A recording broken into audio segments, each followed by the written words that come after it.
مولانا فضل الرحمن وایي د پاکستاني حکومت ړنګول مقدس جهاد دی.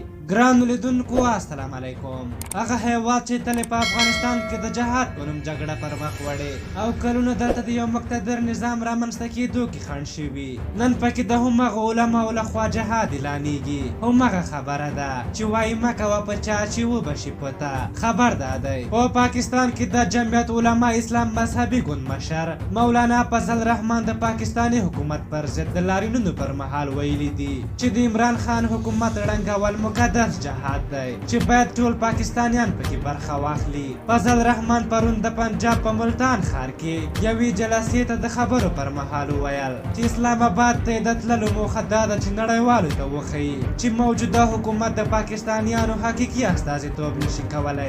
مولانا دا هم ویلي دي چې د عمران خان حکومت نه دا چې یوازې نامشروع دی بلکې نااهله هم دی. د نوموړي په خبره هم دا لامل دی چې پاکستان اقتصاد ورځ تر بلې خرابېدو په حال کې دی چې په دې سره به یوازې تاوان ولسي وګړو ته ورسیږي. د معلوماتو له مخې د مولانا فضل الرحمن په مشرۍ د ازادۍ تر نامه لاندې لاریون پرون له ملتان څخه لاهور ته روان شوی دی چې پکې په زرګونو کسانو ګډون کړی دی او په یو اواز د پاکستاني حکومت د ړنګولو خبره کوي.